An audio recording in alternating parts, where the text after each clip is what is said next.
putusannya belum ada, yang hilang hanya nama baik, hancur. Kan masih banding kan, belum dieksekusi itu putusan. Tapi sudah keburu, yang udah keburu dicaci maki, ada sebagian rakyat percaya, sebagian tidak percaya. Tapi yang paling menyakitkan adalah untuk anak-anaknya.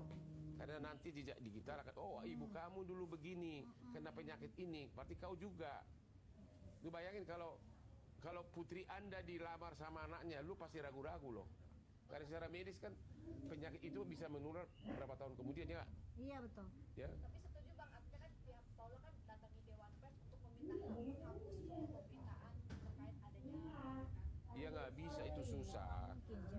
Nggak bisa, justru harusnya Paula ngomong, menjelaskan ini semua secara benar. Karena no viral, no justice kan. Kalau dia menceritakan ini secara benar, bahwa dia secara hukum tidak terpenuhi syarat, itu malah harusnya Dewan Pers diperlukan oleh Paula, malah sebalik, iya kan? Kalau dia seperti yang saya terangkan itu, karena memang jelas-jelas hakim juga mengakui tidak ada video MLM aja, MLM, multi level marketing. Iya, benar, MLM aja. Dan tidak ada saksi pun yang melihat. Jangan 85. Jadi kita mempertanyakan ada apa yang terjadi, kok memihak begitu. Itu tuh yang kenapa hakim begitu memihak ke satu pihak. Harusnya itu hakimnya diperiksa itu. Enggak boleh ngomongnya gitu ya. Apa? Kalau pengadilan agama apakah dia merujuk pakai hukum 200 boleh. Islam? Artinya perempuan Di undang-undang ada namanya dua undang-undang. Satu undang-undang perkawinan, satu lagi kompilasi hukum Islam. Dua-duanya alasan cerai sama, yaitu zina itu di undang-undang juga katanya zina, berbuat zina.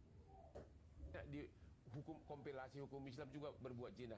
Tidak ada kata perselingkuhan. Satu lagi pertengkaran terus menerus. Satu lagi kalau di penjara sekian tahun.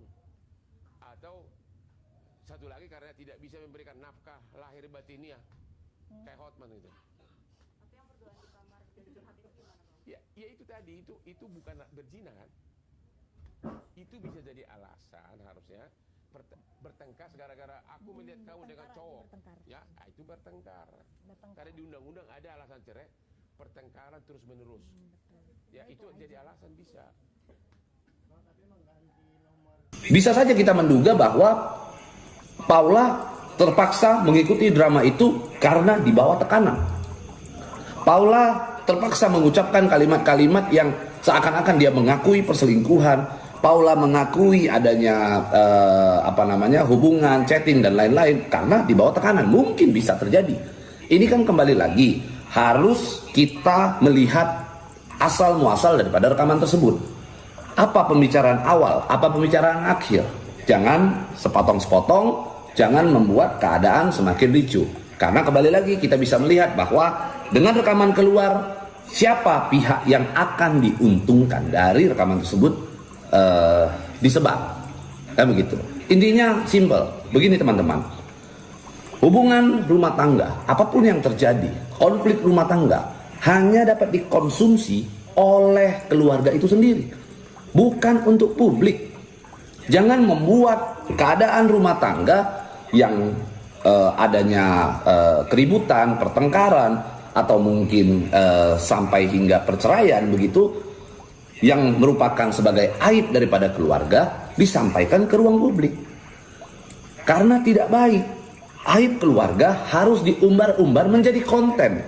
Aib keluarga diumbar-umbar untuk menguntungkan, kembali lagi ini clue-nya ya, menguntungkan pihak-pihak tertentu untuk konten pribadi, untuk publikasi, untuk nama baik seseorang. Itu adalah hal yang menurut saya telah menciderai komitmen dalam berumah tangga.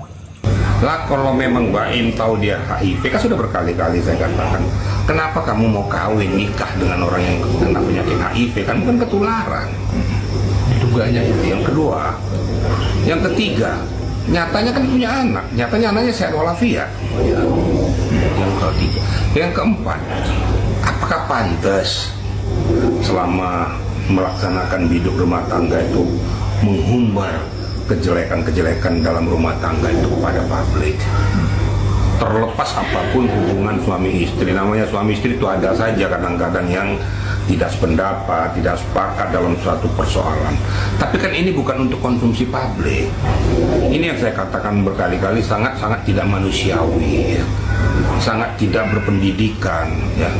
Sekarang kembali lagi kepada dia, apa kamu sudah benar selama menjalani keartisanmu? Apa kamu paling setia sejagat raya? Nah, baca diri sendiri lah. Jadi jangan kita melempar tai ke muka orang atau melempar tai sendiri. Karena kita juga belum tentu justru lebih parah dengan apa yang kita ungkapkan kepada lawan kita. Ya sudahlah, dalam hidup rumah tangga kalau memang kamu memang tidak bersepakat lagi untuk bersama, ya sudah aja pisah baik-baik. Nggak usah menghumbar tuh. Katakan aja, ayo kita bicara bahwa kita tidak sepakat lagi, kita berpisah saja. Ya kita atur masalah tanggung, kita atur segala macam lah. Tapi kita berpisah secara baik-baik, tidak perlu kita menjelek-jelekan baik wanita maupun pria. Nah faktanya apa? Di dalam menjatuhkan Paula ini semuanya dihantam, hantam kejelek-jelekan daripada si Paula. Ini yang saya bilang tidak manusiawi. Nggak manusiawi kenapa? Kamu kan sudah punya keturunan. Kamu pernah nggak berpikir dampak mental yang akan dialami oleh keturunan? Itu yang saya katakan berkali-kali. Jadi saya bilang, saya anggap ya kurang etis lah.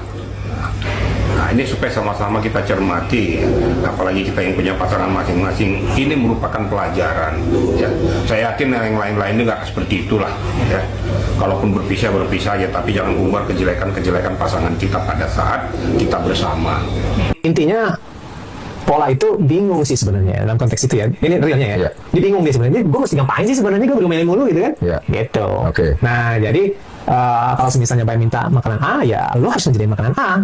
Nah itulah yang sebenarnya memunculkan Baim gitu, munculkan ada yang dibilang pihak 3 itu gitu ya. Tapi dia nggak ada tuh, udah putusan sama pihak 3 nggak ada tuh gitu. Nah pihak 3 ini teman. Nah temennya ini sebenarnya diminta tolong dong gitu. Bagaimana Paula itu menjadi lebih baik seperti yang dipahami.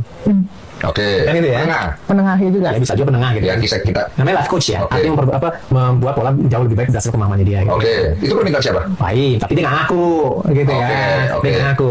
Tapi yang jelas adalah ketika dia numpang di situ, nah kemudian diminta sekalian Yunus, coba kalian ini aja deh, bisa bikin Paula jadi jauh lebih baik lah gitu. Bantu rumah tangganya supaya komunikasinya bagus gitu. Itu permintaan dari itu baik, perkataan itu ya. Nah, jadi dari situ makanya yang namanya life coach itu kan ya karena dia ada di situ bisa saya hidup 24 jam kan gitu kan. Di situ segala macam ya. Tinggalnya untuk beberapa ini aja sih. Ya, jadi memang saya nggak tahu kenapa alasan tinggalnya apa gitu. Cuma pas tinggal itu memang apa namanya, kita memang berteman, nggak cuma life coach aja, kita memang berteman gitu. Memang menggunakan orang tengah untuk misalnya kita berantem, mantan saya bilang, tuh kasih tahu tuh, Paul lu gini-gini ya, dah. Nanti misalnya aku berantem nangis-nangis, aku tuh gini lo bingung karena komunikasi aku tuh sekarang kurang baik. Dari awal menikah atau? Ya, dari awal menikah. Asisten rumah tangga atau ART Baim Wong baru-baru ini ikut angkat suara terkait tudingan perselingkuhan antara Paula Verhoeven dan sahabat lama Baim Wong yaitu Nico Surya. Para ART yang tidak disebutkan identitasnya itu mengungkapkan mereka sering melihat Paula Verhoeven dan Nico Surya mengobrol hingga larut malam, bahkan hingga pagi hari. Kalau yang saya lihat, saya suruh nungguin anak-anak tuh di kamar. Mereka berduaan di bawah. Di meja makan, itu nungguinnya sampai pagi, subuh, jam 4, jam 3, kata salah satu ART. Menurut para ART tersebut, Paula dan Nico bisa berduaan setiap hari saat Baim Wong sedang tidak di rumah. Setiap hari, kalau nggak ada bapak Baim Wong, sambungnya. Namun pengakuan para ART ini justru membuat warganet ragu dan curiga. Banyak yang mempertanyakan keberadaan Nico Surya saat ini, serta alasan Baim Wong tidak segera melaporkan temannya tersebut jika memang terbukti terlibat dalam perselingkuhan dengan Paula Verhoeven. Alih-alih menuntut Nico, ayah dua anak itu justru dinilai sibuk membongkar aib-aib rumah tangganya dengan Paula Verhoeven. Laporkan aja Nico kalau emang teman, kalau itu selingkuh sama binimu sendiri. Ini malah bininya sendiri yang diserang habis-habisan, ujar seorang warganet. Kenapa Baim nggak nuntut Nico atas tuduhan perselingkuhan, malah sibuk buka aib istri, imbuh warganet lain. Gue kok mikir Niko dijadiin aktor sama Baim. Kalau misal benar-benar selingkuh, harusnya Niko juga dituntut atau klarifikasi, dan pasti istri Niko juga bertindak kan? Heran warganet yang lain.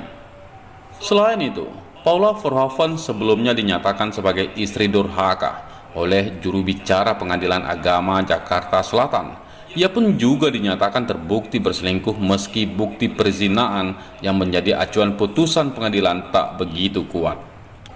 Melalui akun TikTok miliknya, Emma setuju dengan ucapan Hotman Paris yang menyebut kedekatan Paula dengan seorang pria berinisial Niko bukanlah tanpa sepengetahuan Baim Wong. Pasalnya, pria tersebut pernah datang dan diizinkan menginap di rumah mereka. Tuh cowok oleh Paula dan suaminya, berarti ini bukan tanpa sepengetahuan suaminya ya, diizinkan menginap di rumah itu, kata Emma Waroka. Menurutnya, kemungkinan besar Baim Wong sudah mengenal sosok Niko cukup lama. Oleh sebab itu, tak ada masalah baginya jika membiarkan Niko bermalam di rumah. Ini fakta yang perlu kita tahu. Siapa sih laki-laki inisial N itu? Dan kenapa si B kok bisa mengizinkan dari awal? Berarti tahu dan kenal banget, ujarnya.